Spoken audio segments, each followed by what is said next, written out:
Hey, this is Alexa Peterson with the Hitting Vaults. I'm going to be doing a swing analysis on Joey Gallo. He is hitting 248 right now with a 400 on base percentage, which is huge. He has 30 walks on the season so far, which is tied for third, and then he has 12 home runs, which is tied for fifth in the league. So although average is very important too, on base percentage is huge. To be able to be on base 4 out of 10 times, that's going to keep you in the lineup. So let's get started on his swing analysis. Starting stance, he starts with his front foot open a little bit. Front shoulders down and in. His barrel, he works kind of up and down. His pre-pitch movement. It's good to have some kind of rhythm versus being totally stagnant in your starting stance, waiting for the pitch to be thrown. Front shoulder starts working down and in. His barrel starts working more vertical. You can see this angle is slightly to the right of the pitching mound. And you can see that his number, you can see a number 13 showing, and that's his kind of way of coiling a little bit, working down and in. That's going to help with his bat speed, because he's then going to uncoil and turn using his core and his hips to turn that barrel.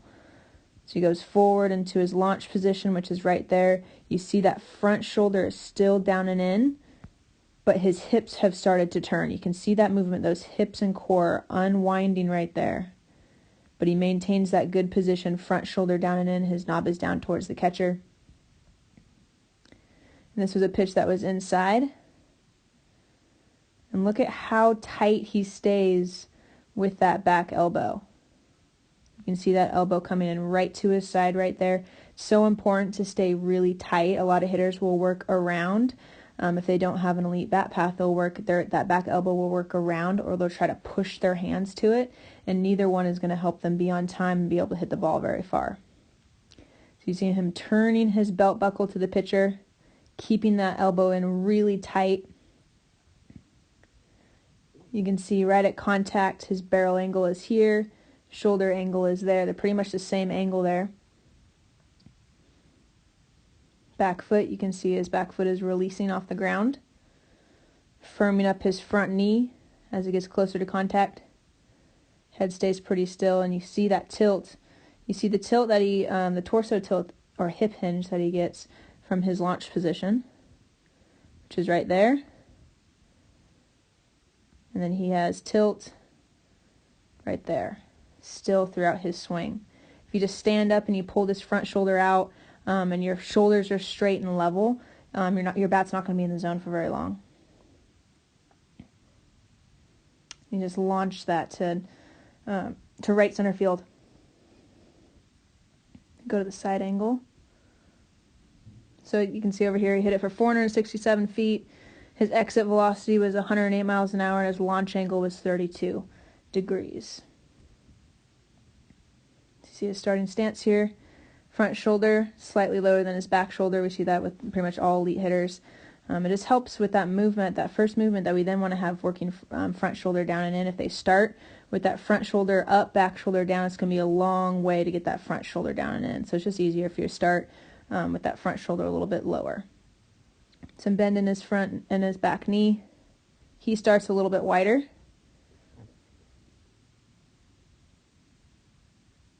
He picks that front knee up. He has good hip hinge, or loading into his back hip right there. His front shoulder starts working down and in as that barrel works more vertical. Starts moving forward. His stride gets to his launch position, which this is a great launch position. Front shoulder is still down and in. Knob is kind of down towards the catcher. This bottom hand elbow is greater than 90 degrees. If it's 90 degrees right here, that means that bat's going to be way too close. We have to have that separation. When this heel hits, the hands still have to be up and back. Just inside that back foot or just above the back foot is pretty much what we see with almost all elite hitters. We want to get that separation with those hips starting to turn and those hands still back. That's going to help, like a rubber band effect. If you're trying to shoot a rubber band as far as you can, you wouldn't pull it back 2 inches. You'd pull it back 5 or 6 inches. So you want to stretch that out, stretch that rubber band out. But if you were to stretch the rubber band out like 10 inches, it's going to snap. So think of it that way. If you have your hands way outside your back foot's right about here. If your hands are way out here, that's going to put you into a bad position. You're way too far stretched out, and it's not going to help you with your swing. Front knee has a little bit of bend, back leg is a little bit longer. Good distance between his feet. He likes to stride with his front foot open. He opens up that front hip, but he's able to maintain this great upper half position while his hips open.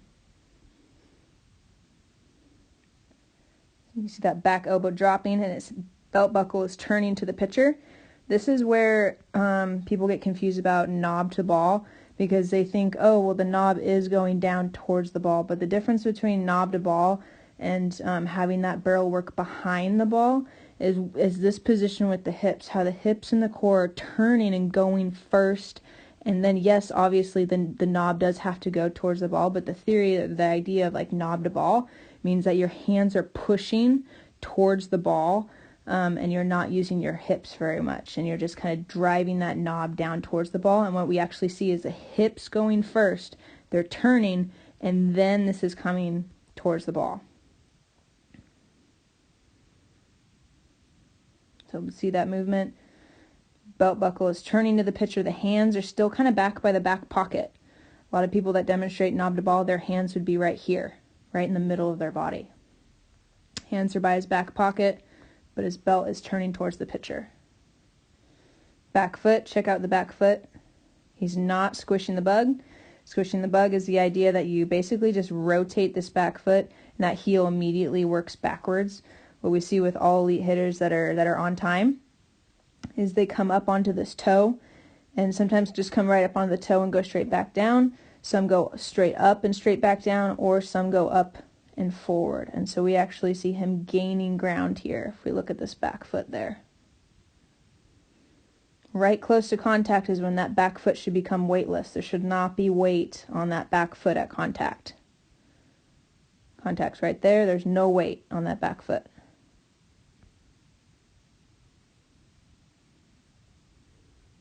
Front knee, as he gets closer to contact, starts to firm up as well.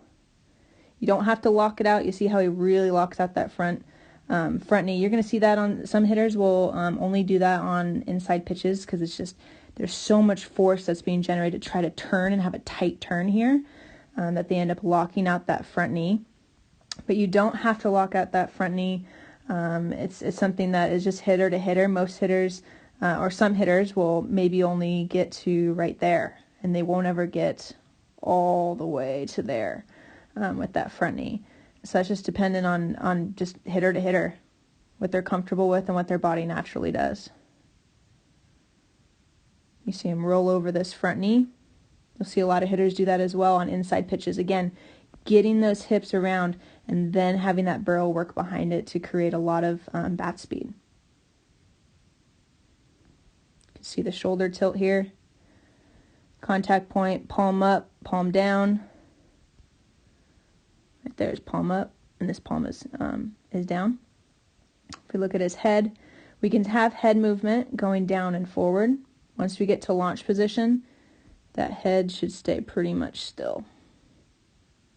Only thing that would change is maybe the eyes going a little bit more crooked. But in general, this whole middle part of his swing, he's staying inside that circle. We shouldn't see head movement going way out here, or head movement working its way upwards, which is the most common that we see in the middle part of the swing. After contact and after his extension, that's when we see that back foot, that back heel kind of fall backwards. And that's what squish the bug looks like. When we see that heel there and the toe there, that's what squish the bug is when that happens right in here. But see, this is releasing the back foot. If he just only rotated like that, that's what squish the bug would look like. But this is fine that he's having this movement with his heel there and his toe there after the swing. He's just catching himself. He's resisted. He's turning his hips. He's resisted against his firm front side. And so that's resisting. So you're naturally going to fall back onto this back foot. So again, beautiful swing. I hope you guys enjoyed the swing analysis.